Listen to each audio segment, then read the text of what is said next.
Нас часто питають: А где вы были все эти 8 лет, когда началась война? 8 мучительных лет Донбасс стирали с лица земли. А 8 лет там убивают, а 8 лет там проклинают.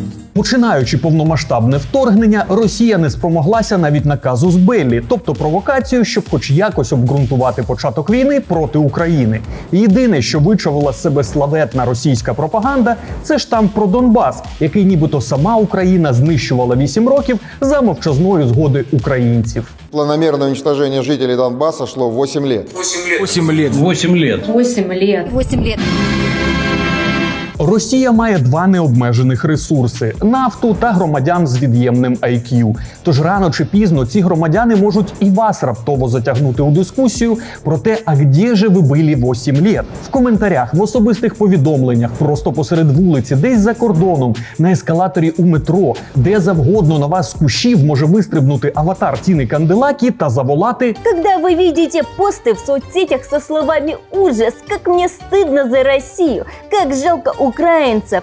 Поищите у этих же праведников слова о смерти людей на Донбассе прям за последние 8 лет. Що ж з цим робити? Давайте розбиратися по порядку. Ми спеціально розбили це відео на короткі тези, щоб його було зручно відправляти адептам розбомбленого Донбасу. Таких, на жаль, вистачає і серед тих, хто знає українську мову. Тож ставте лайк та користуйтеся. Почнемо з головного. Відповіді на питання про 8-річне бомбардування Донбасу не існує. Бо, по-перше, це питання риторичне, а по-друге, маніпулятивне у формулюванні.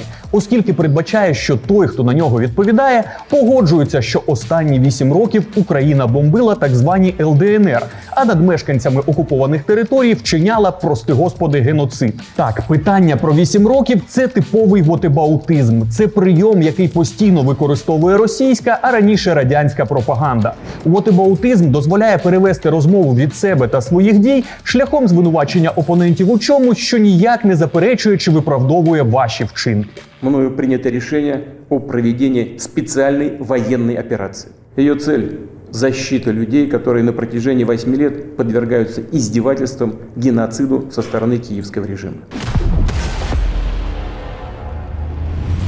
Спроби видати конфлікт 2014 року за громадянський давно вже стали мемом, як і куплені шахтарями танки у воєнторзі.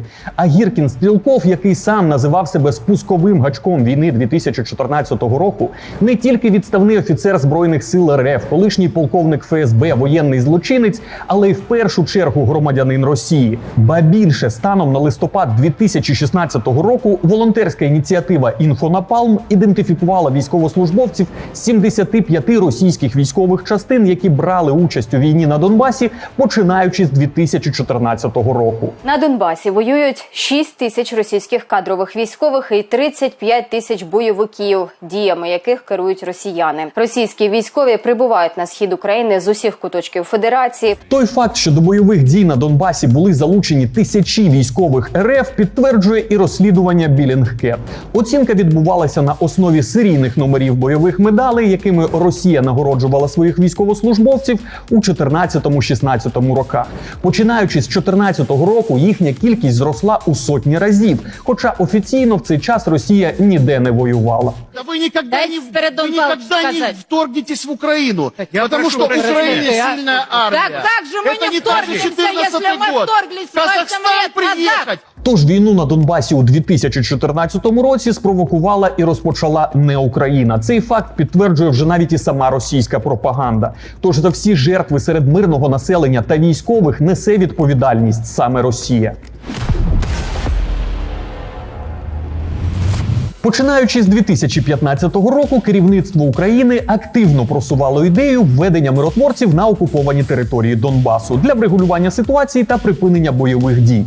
Це питання багато разів піднімалося в ООН, і блокувала його Росія. Росія чинитиме супротив запропонованій ідеї миротворчої місії ООН на Донбасі через те, що хоче зберегти цей регіон під своїм контролем. За введення миротворців ООН на Донбас росіяни не голосуватимуть. Лише одна країна проти.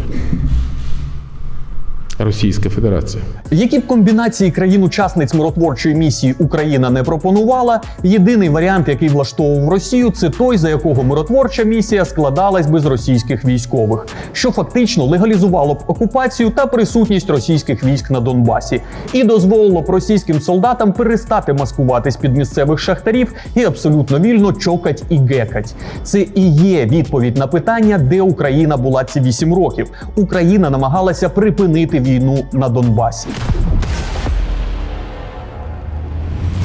Росіяни люблять розповідати епічні історії про звірства укрофашистів та карателів на окупованому Донбасі. Розіп'ятий хлопчик у трусіках, цілі дитячі кладовища, страти за відмову любити Бандеру усім серцем. Документальним підтвердженням цих звірств, як правило, є ефіри Скабєєвої та Соловйова. Паралельно цьому епосу на території так званої ДНР існує справжній концентраційний табір. На підвал можна потрапити не тільки за проукраїнську позицію, але й за такий злочин, як вживання абревіатури ДНР у лапках. Але росіяни чомусь не люблять згадувати, що мають власний концтабір. І так забагато збігів з практиками фашистської Німеччини. З початку війни у 2014 році приміщення Донецького заводу «Ізоляція» перетворилося на справжню катівню, куди не мали доступу міжнародні організації. Наприклад, той же Червоний Хрест. Хоча завдяки людям, які через це пекло пройшли, міжнародна спільнота в курсі того, що відбувалося у Донецьку. В ООН также сообщали о систематическом использовании электрического тока и применении сексуального насилия. Система там для всех одна. Это подвал, в котором находится металлический стол. Человека раздевают догола и привязывают очень плотно к этому столу скотчем. Один провод, как правило, бросают на гениталии, второй могут вставить в виде электрода в задний проход. Это самая жесткая система пыток. Через ізоляцію пройшли сотні людей. Живими з її стін вийшли далеко не всі. До допитів та катувань були залучені співробітники ФСБ. Більше про це місце російської слави можна прочитати у книзі українського журналіста Станіслава Асєєва, яка має назву «Світлий шлях». Станіслав провів в катівні під назвою «Ізоляція» 2 роки. Наразі відомо, що у травні 2022 року російські військові, проводячи фільтрацію людей із окупованого Маріуполя, частину з них відправляють саме до ізоляції.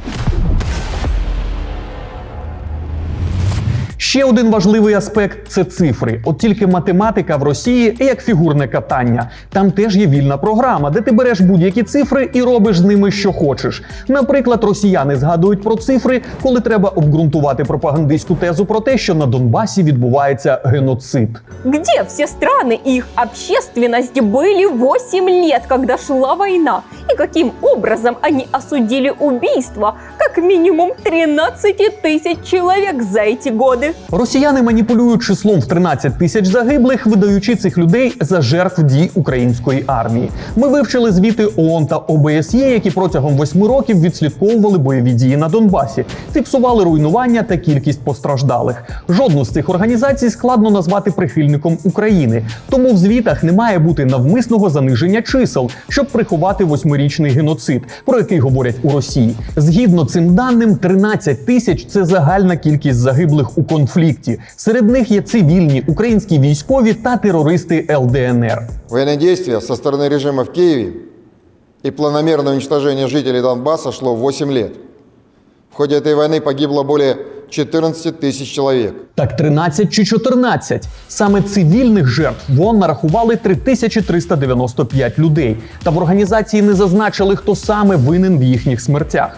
Хоча в це число, наприклад, входять 298 людей з літака MH17, який, і це давно підтверджено, збила Росія. Якщо ж подивитися на розподіл загиблих за періодами війни на Сході, то на 14-15 роки припадає 89% жертв. Саме тоді йшли активні бойові дії майже по всій території Луганської та Донецької областей. Враховуючи їхню густонаселеність, велика кількість загиблих в таких умовах була неминучою. За оцінками ООН, на сході України загинуло 10 тисяч людей, поранень зазнало 25 тисяч. Але з кожним роком рівень смертності серед цивільних стрімко падав. З 2017 по 2020 рік на Сході загинув 161 цивільний, про що свідчить звіт ОБСЄ. А половину з цих смертей спричинили міни, розтяжки та нерозірвані снаряди, тобто відголоски війни з минулих років. Загалом разом із пораненими за цей період постраждало 946 людей. Десь третина з них мешкає на підконтрольній Україні території. Це спростовує тезу пропагандистів, що від війни страждають лише мешканці так званих ЛДНР.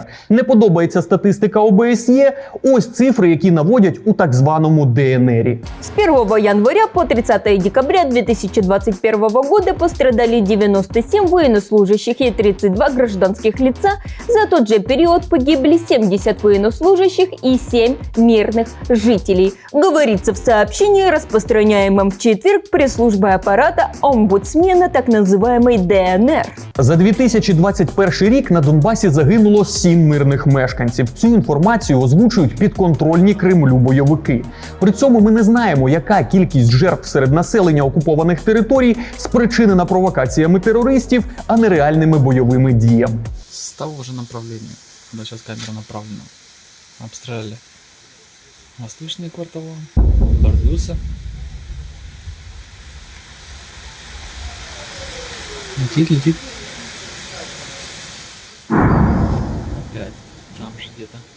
На відео, яке ви бачили, мешканець Луганська розповідає про обстріли міста бойовиками та фіксує їх на камеру. На відео чутно мінометний залп і падіння міни через короткий проміжок часу в межах міста. Відео датоване ще липнем 2014 року, та є купа свідчень, що це був не поодинокий випадок. Про подібне розповідають і мешканці Донецька, з якими розмовляла організація «Донбас СОС». Но от нас точно знаю, что летит. И по нам летит из города по городу. И Красный Крест, когда швейцарец погиб, тоже.